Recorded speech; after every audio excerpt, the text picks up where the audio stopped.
I moved into Willowbrook Estates thinking I'd finally found the perfect suburban sanctuary. The manicured lawns, pristine sidewalks, and matching mailboxes created an almost picture-perfect neighborhood. What I didn't anticipate was meeting Karen Middleton, the self-appointed guardian of suburban perfection and president of our H.O.A. board for the past 8 years running. Karen lived in the corner house with the immaculate rose garden and flagpole that she adjusted twice daily. She had short, perfectly styled blonde hair, always wore pressed khakis, and carried a clipboard like it was a weapon of mass destruction. Within my first week, she appeared at my door with a 3-page welcome packet and a stern lecture about maintaining property values. Karen speaking. Welcome to Willowbrook Estates. I'm Karen, your H.O.A. president. I've taken the liberty of highlighting the most important regulations in yellow.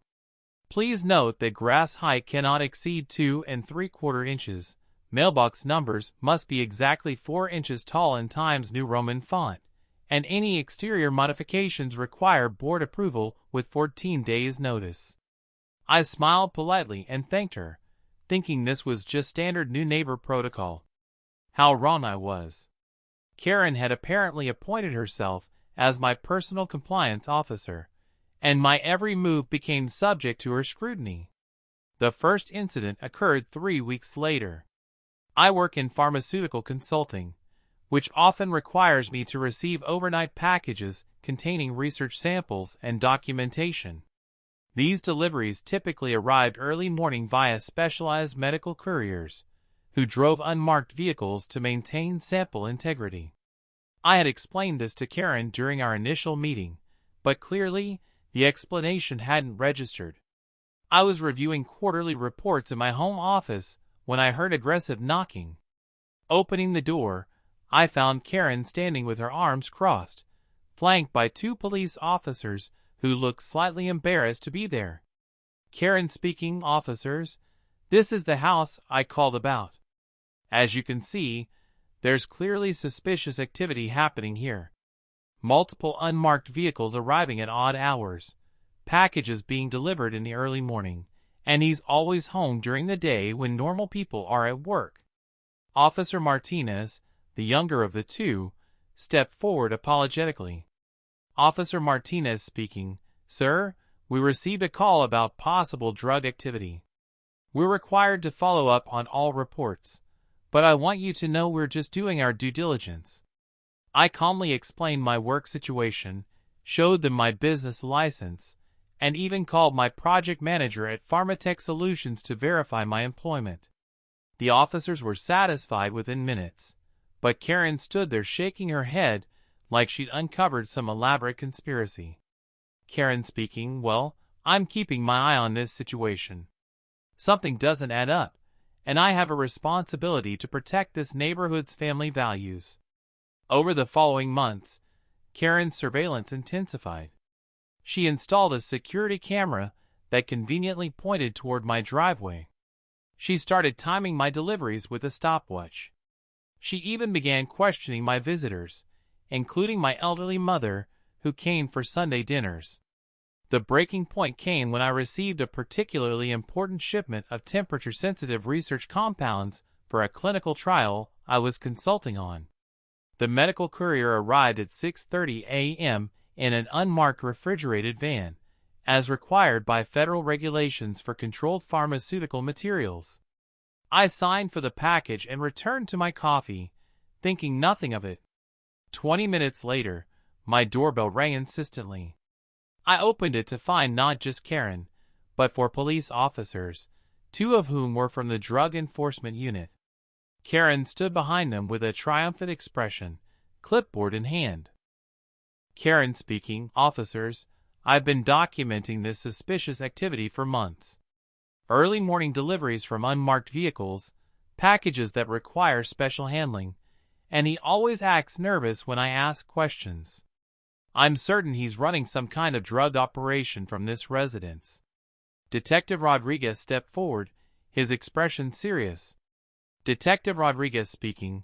Sir, We have a warrant to search these premises based on reports of suspicious activity consistent with drug trafficking. I need you to step aside and allow us to conduct this search." I remained calm, knowing I had nothing to hide, but the humiliation was overwhelming. For 3 hours, police officers searched every inch of my home, while Karen stood in my front yard, directing curious neighbors to witness my supposed downfall. They found nothing, of course, except legitimate pharmaceutical research materials properly stored and documented. When the search concluded, Detective Rodriguez approached me privately. Detective Rodriguez speaking. "Sir, I apologize for this inconvenience. Your documentation is impeccable, and it's clear you're conducting legitimate business. However, I need to advise you that we're required to investigate any future reports, even if they seem frivolous." As the police departed, Karen remained planted on my front lawn, arms crossed and scowling. Karen speaking. "This isn't over. I know what I see, and I won't stop protecting this neighborhood just because you fooled them today." That evening, I sat in my study contemplating my options. I had tried reasoning with Karen, provided documentation, even invited her to witness a legitimate delivery to ease her concerns. Nothing worked. She was determined to make my life miserable, and her position as H.O.A. president gave her a platform to do exactly that. What Karen didn't know was that my pharmaceutical consulting work had made me quite successful financially. More importantly, my client base included some of the most influential medical institutions and research facilities in the country.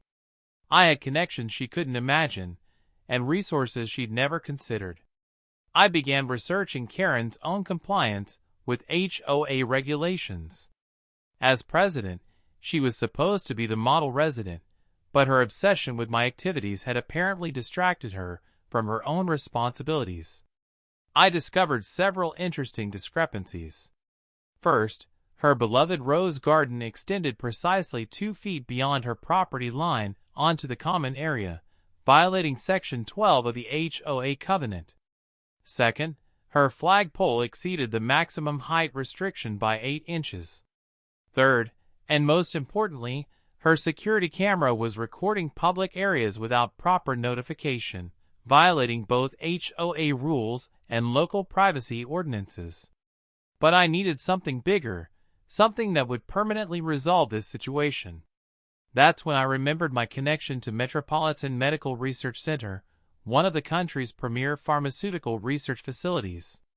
Their chief of operations, Dr. Elizabeth Chen, had been a client for 5 years, and we developed a strong professional relationship. I called Dr. Chen and explained my situation. Dr. Chen speaking over phone. "That's completely unacceptable harassment. You know what? We've actually been looking for a satellite research facility for our new urban health initiative. We need somewhere suburban with good access, but away from the main campus. Would your neighborhood work?" The idea was brilliant. I asked Dr. Chen to research the zoning laws in Willowbrook Estates, and what we discovered was fascinating. The neighborhood was zoned as mixed residential and light commercial, meaning legitimate business operations were not only allowed but protected by law. I spent the next month quietly purchasing 3 additional properties in the neighborhood through shell companies. 2 were vacant lots that had been for sale for years, and one was Mrs. Patterson's house after she moved to assisted living. Karen had no idea who was buying them, as all transactions went through different law firms. The next phase involved careful coordination with Metropolitan Medical Research Center. Dr. Chen helped me establish Willowbrook Pharmaceutical Research Station as a legitimate satellite facility specializing in community health studies and pharmaceutical logistics coordination. I filed all the proper permits and notifications with the city, county, and state regulatory agencies. Everything was completely legal, properly documented, and fully compliant with all zoning requirements. I even exceeded all safety and environmental standards. The beauty of the plan was its timing. Karen had spent months documenting my supposed suspicious activity, calling police repeatedly, and making official complaints to various agencies. Every single report she'd filed was now part of a public record that clearly established a pattern of harassment against a legitimate pharmaceutical research operation. On a Wednesday morning in October, the transformation began. Professional contractors arrived to install proper pharmaceutical-grade security fencing around all 4 properties. Medical supply trucks began regular deliveries to multiple locations throughout the neighborhood.